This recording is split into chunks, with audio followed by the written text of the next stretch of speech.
when you observe yourself within, you see moving images, a world of images, generally known as fantasies.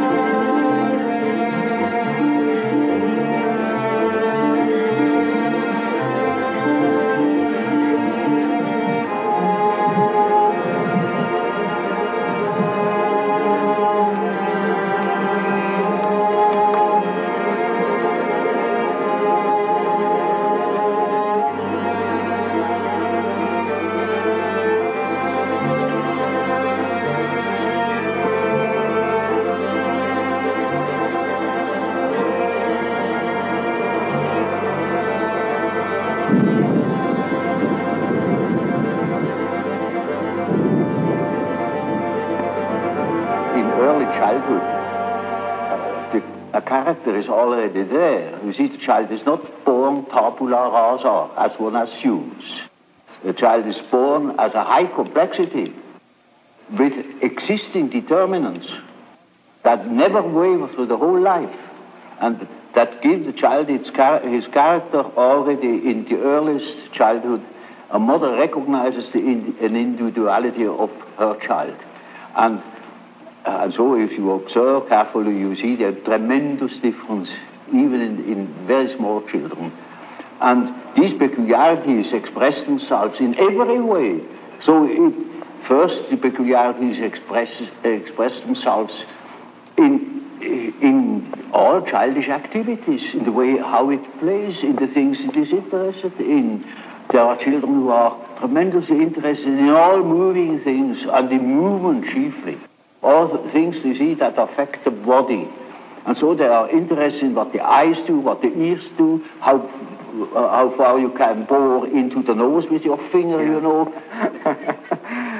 Now you see these things, these interests express themselves in a typically childish way in children, and later on they express themselves in other peculiarities, which are still the same, but it doesn't come from the fact that they once have done such and such a thing in childhood. It is the character that is doing it. There is a definite inherited complexity. You see, we are born into a pattern. We are a pattern. We are a structure that is pre-established through the genes. It is a biological order of our mental functioning, as for instance our biological or physiological function follows a pattern, or the behavior of any bird or insect follows a pattern, and that is the same with us. Man has a certain pattern that makes him specifically human, and no man is born without it. We are only deeply unconscious of these facts because we live all by our senses and outside of ourselves. If a man could look into himself, he would discover it. And when a man discovers it, in our days, he thinks he's crazy. And he may be crazy.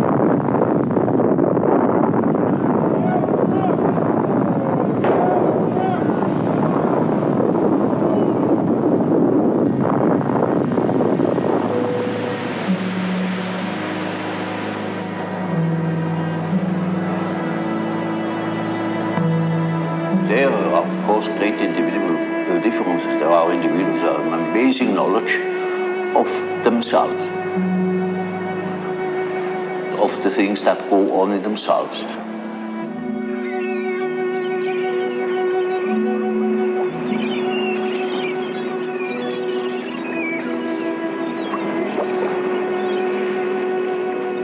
But even those people wouldn't be capable of knowing what there is going on in their unconscious. For instance, they are not conscious of the fact that while they live a conscious life, all the time a myth is played in the unconscious, a myth that extends over centuries, namely archetypal ideas, a stream of archetypal ideas that goes on through one individual, through the centuries. You see, it is like a continuous stream, and that comes then to the daylight in the great movements, say in political movements or in spiritual movements. For instance, in the time before Reformation, people dreamt of the great change, and that's the reason why such great transformations could be predicted. If somebody has been clever enough to see what there is going on in people's mind, in the unconscious mind, would be able to predict it. For instance, I have predicted the Nazi rising in Germany through the observation of my German patients. They had dreams in which the whole thing was anticipated, and with considerable detail. In the years before Hitler came, in the beginning of the, well, I could say the year 1919, I was sure that something was threatening in Germany, something very big and very catastrophic, and I only knew it through the observation of the unconscious.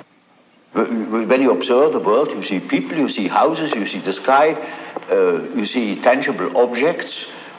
But when you observe yourself within, you see moving images, a world of images, generally known as fantasies. Yet these fantasies are facts. You see, it is a fact that a man has such and such a fantasy.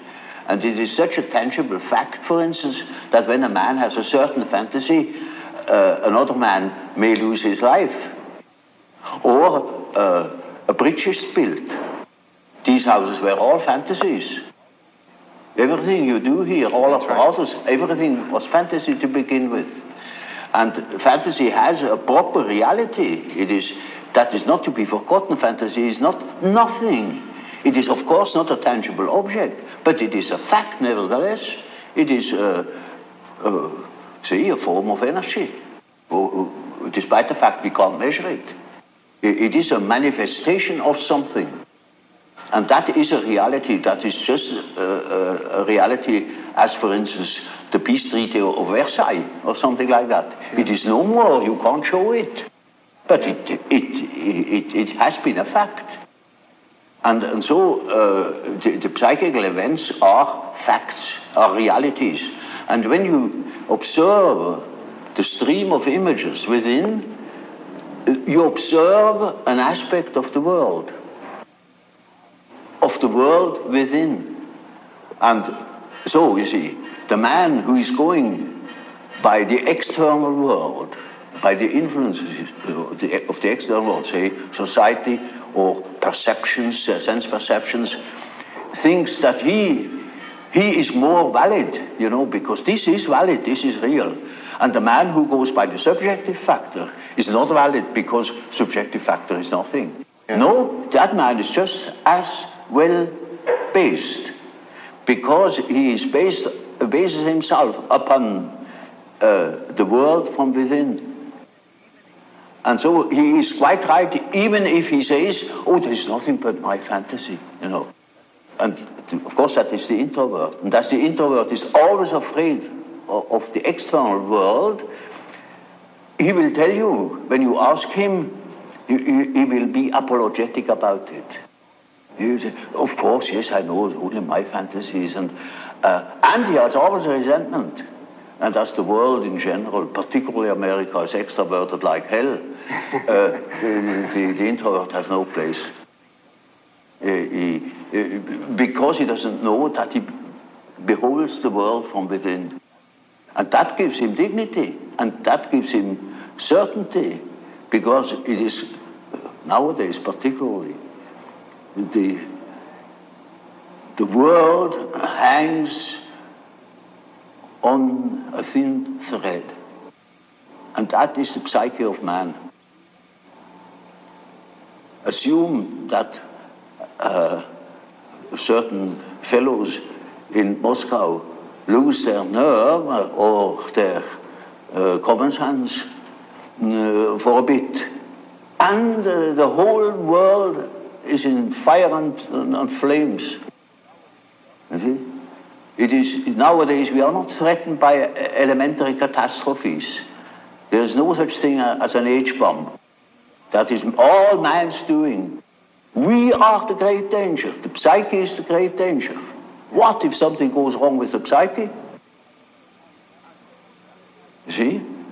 And so you see, it is demonstrated to us in our days what the power of the psyche is of man, how important it is to know something about it, but we know nothing about it.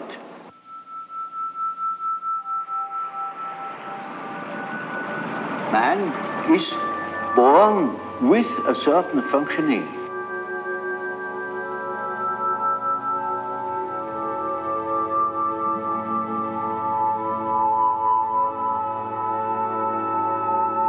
A certain way of functioning, a certain pattern of behavior.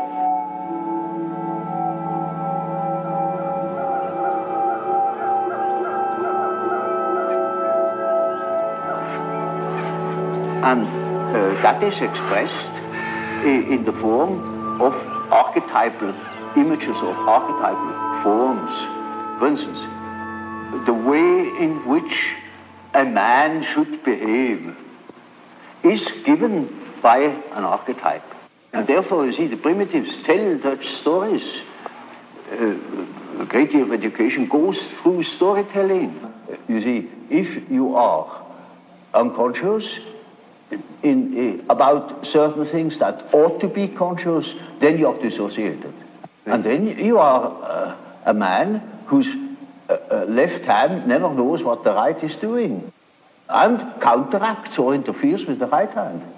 Now such a man is hampered all over the place. American life is in a certain way so one-sided and so déraciné, uprooted, that you must have something to compensate the earth. You see, you have to pacify your unconscious all along the line, because it is in absolute uproar. Yeah. So at the slightest provocation, you have a big moral rebellion in America. Look at the rebellion of modern youth in America. Yeah. The sexual rebellion and all that.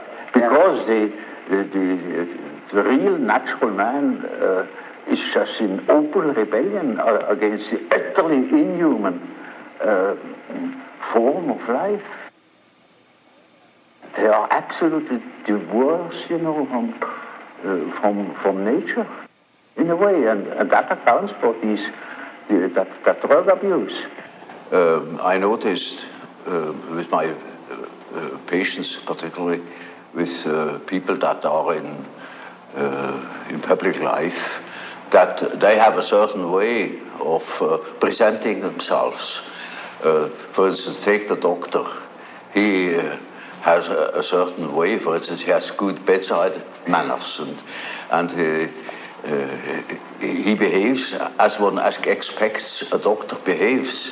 He may even identify himself with it and believe that he is what he appears to be. And so when he's a professor, he's also supposed to behave in a certain way so that it is plausible that he is a professor, you know. So the persona is a certain complicated system of behavior which is partially dictated by society and partially dictated by the expectations or the wishes one nurses oneself. Now, this is not the real personality, in spite of the fact that people will assure you that that is all quite real and quite honest, yet it is not. Now, such a performance, or say, the performance of the persona is quite all right, as long as you know that you are not identical with the way in which you appear. But if you are unconscious of this fact, then you get into sometimes very disagreeable conflicts. Namely, people can't help noticing that at home, for instance, you are quite different from what you appear to be in public. And people who don't know it stumble over it in the end. They deny that they are like that, but they are like that. They are it. And then you don't know, now, which is the real man? Is he the man as he is at home or in intimate relations, or is he the man that appears in public? It is a question of Jekyll and Hyde. Often. Yeah. It is such occasionally there is such a difference that you would almost be able to speak of the double personality. And the more that is pronounced, the more people are neurotic. They get neurotic because they have two different ways. They contradict themselves all the time, and in as much as they are unconscious of themselves, they don't know it. They think they're all one. Everybody sees that they are two. And some know him only from one side, so others know him only from the other side.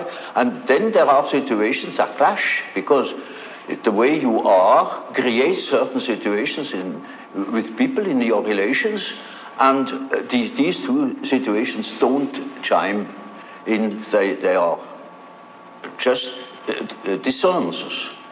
But take a singer. Yes. Who is absolutely controlling his voice. Suddenly he can't sing. Or any other, for take a man who writes fluently. Suddenly he makes a ridiculous mistake. There, his habit doesn't function. It may be, you know, that what the unconscious has to say is so disagreeable that one prefers not to listen. And in most cases, people would be probably less neurotic if they could admit the things. These things are always a bit difficult or disagreeable or inconvenient or something of the sort.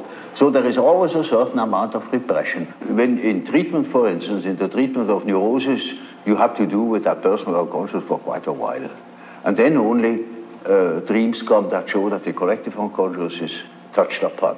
Yes. Now, as long as there is material for personal nature, you have to deal with the personal unconscious. But when you get to, say, to a question, to a problem, which is no more merely personal, but also collective, you get collective dreams.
there is no system about it in therapy.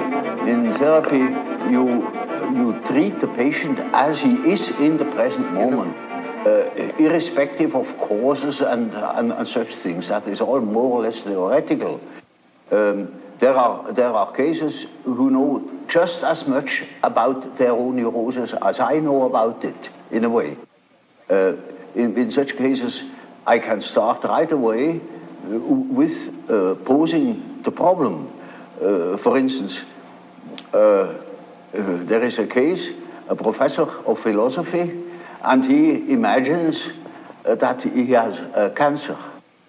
He shows me several dozen X-ray plates that prove that there is no cancer. He says, of course I have no cancer, but nevertheless I'm afraid I could have one. You see, I have consulted so many surgeons and they all assure me there is none, and I know there is none, but I might have one, you see, and that's enough. Now, you see, such a case can stop from one moment to the other. He simply stops thinking such a foolish thing, you see. But that is exactly what he can't do. You know it is nonsense, and why should you think it? Or what for should you think it? Well, and what is that power that makes you think such a thing? It's like a possession, you know. Exactly. It's like a demon in him that makes him think like that, in spite of the fact that he doesn't want it. You see, then we have the problem. That is the problem for an intellectual man. And then I say, now, you see, you don't know, you have no answer. I have no answer. Now what are we going to do? I say, now we must see what you dream. Because the dream is a manifestation of the unconscious side. Now he never has heard of the unconscious side. So I must explain to him that he has an unconscious. And that the dream is a manifestation of it. And if we succeed in analyzing the dream, we might get an idea about that power that makes him think like that. You see? In such a case, one can begin right away with the analysis of dreams. And in all cases that are a bit serious, mind you, this is not a simple case, this is a very serious and difficult case, in spite of the simplicity of the phenomenology, of the symptomatology. In all cases, after the preliminaries, as it were, history of the family, the whole medical anamnesis, etc., we come to that question. What is it in your unconscious that makes you wrong, that hinders you to think normally? And then we are there where we can begin with the observation of the unconscious. And then, day by day, one goes on by the data the unconscious produces. You see, we discuss the dream, and that gives a new surface to the whole problem. And he will have another dream, and the next dream gives again an answer, because the unconscious is in a compensatory relation to consciousness. And after a while, we get the full picture. And if he has the full picture and has the necessary moral stamina, well, then he can be cured. But in the end, it is a moral question whether a man applies what he had learned or not.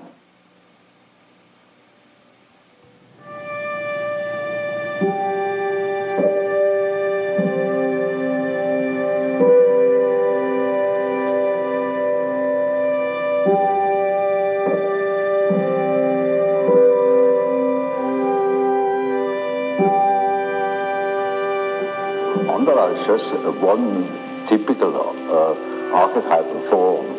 It is what they call in alchemy the quadratura circuli, the square in the circle, or the circle in the square. And it is an age-old symbol that goes right back in the prehistory of man, and is all over the earth. And it either expresses the deity or the self. these two terms are psychologically very much related, which doesn't mean that I believe that God is a self or that the self is God. I make that statement that there is a psychological relation, and that can be have plenty of evidence for it. And it is a very important archetype. It is the archetype of an inner order.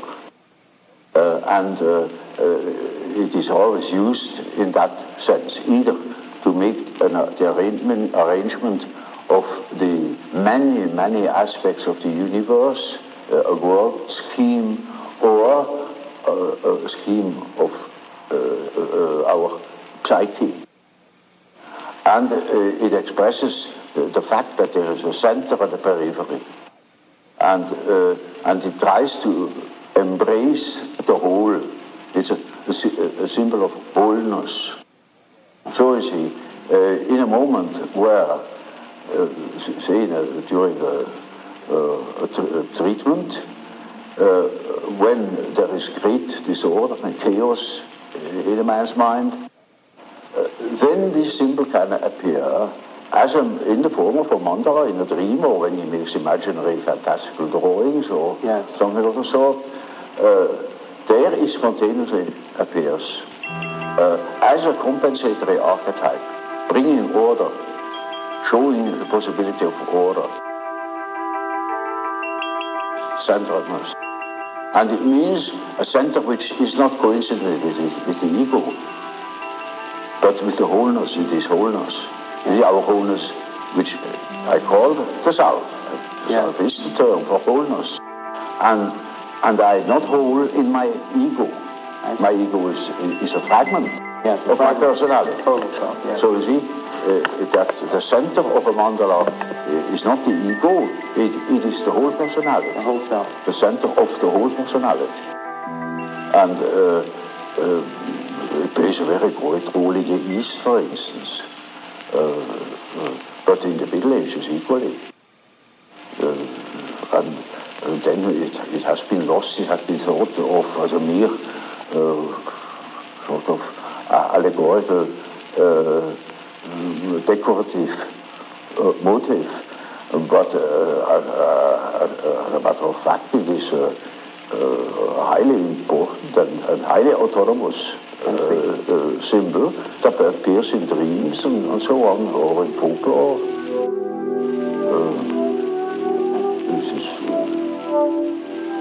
This is what could easily say that the main archetype.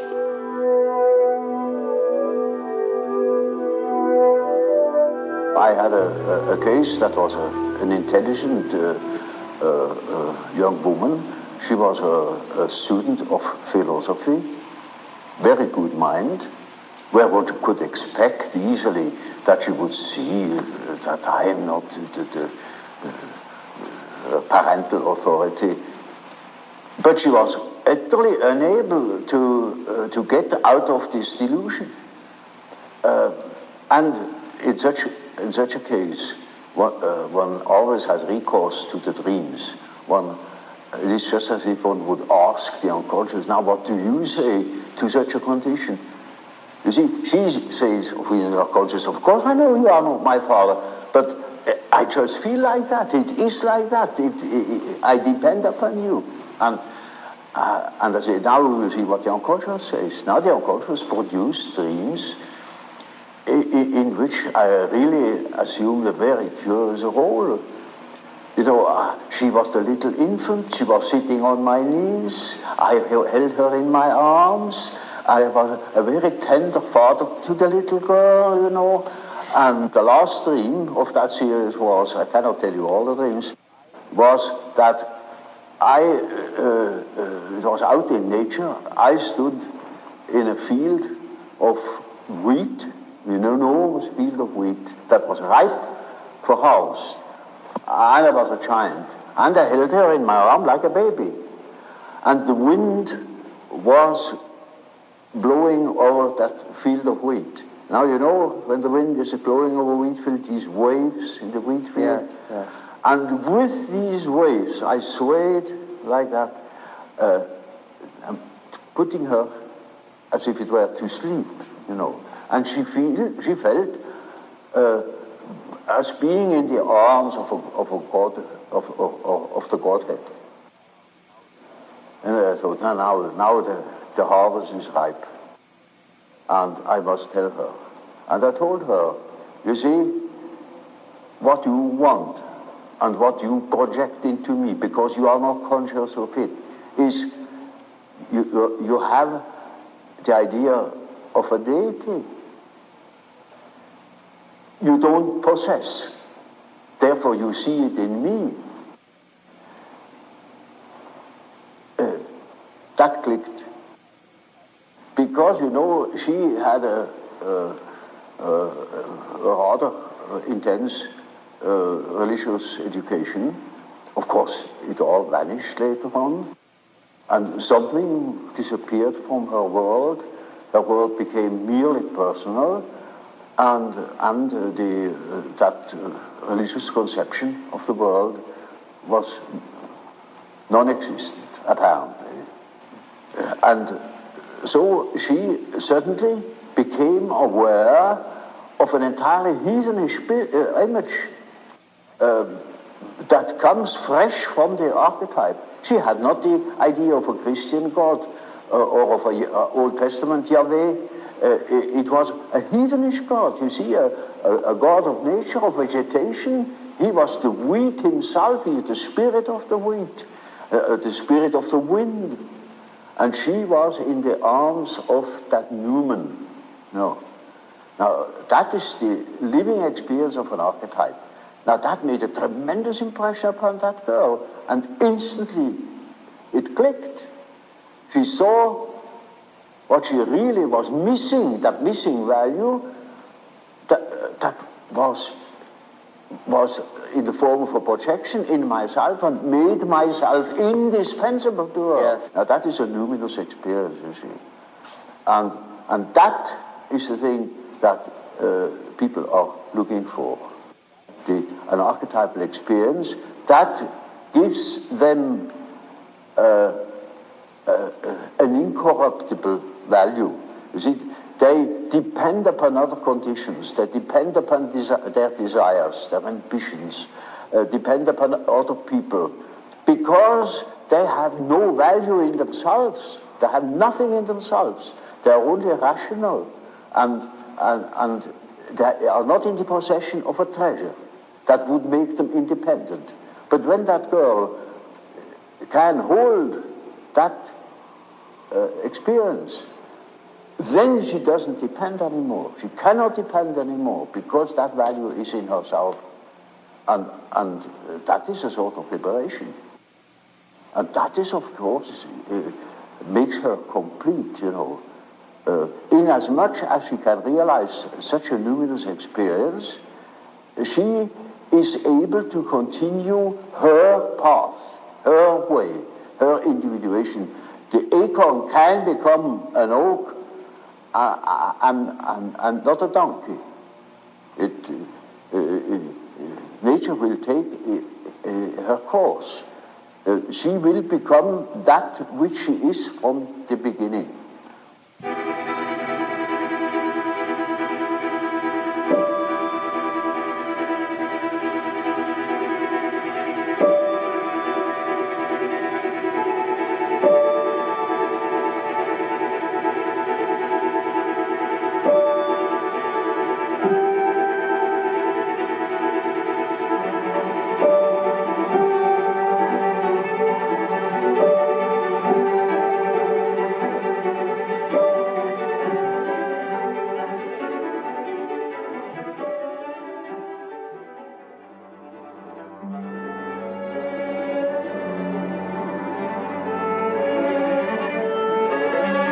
It is a procedure that has many stages or levels. If you treat an ordinary case of neurosis, it may only go as far as healing the symptoms or giving the patient such an attitude that he can deal with his neurosis. Sometimes it takes you a week, sometimes a few days, sometimes it is just one consultation in which I clean up a case. It is, of course, always the question to know where or what. It needs a good deal of experience. But other cases take very long, and you couldn't send them away because they wouldn't. They want to know more. They make they make the whole process of development. They that goes from stage to stage, a widening out of the mental horizon.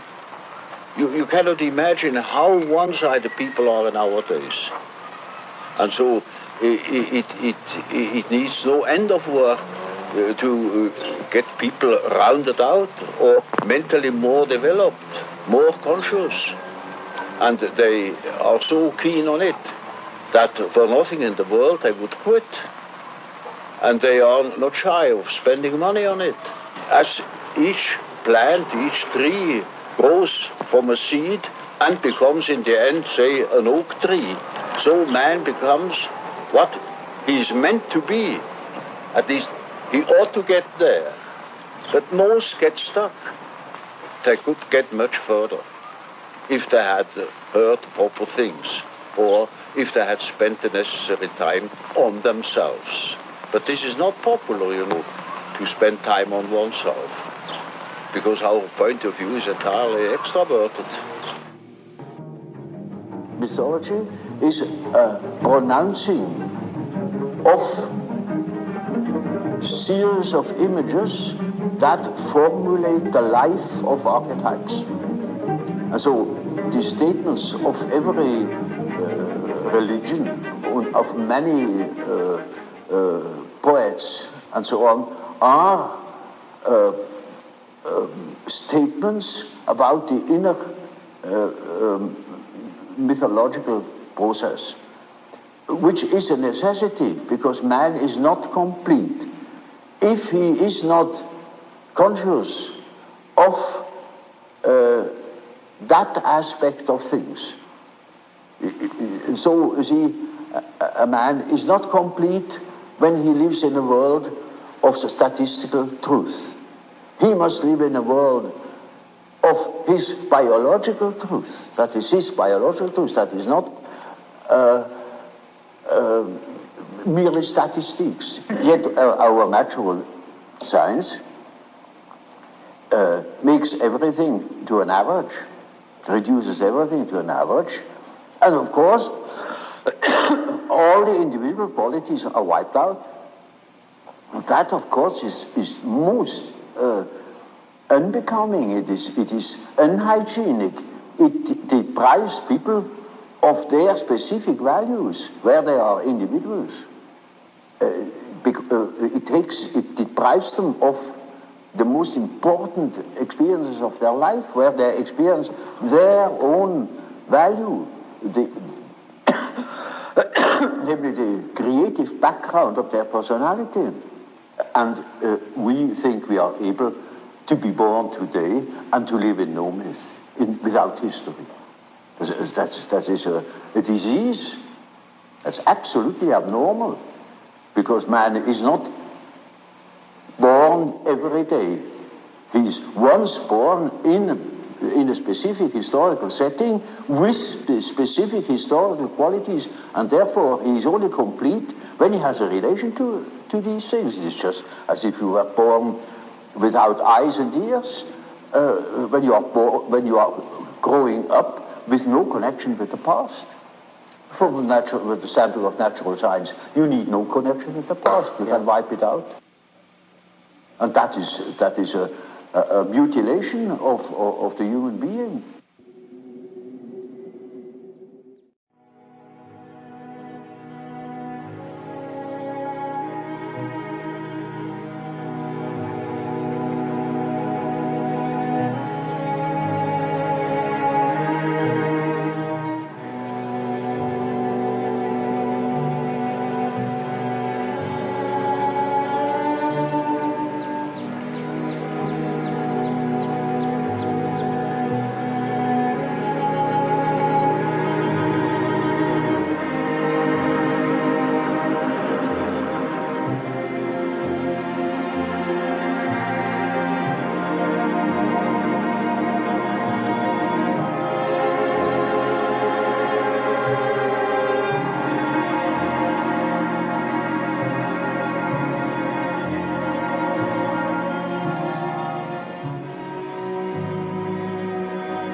The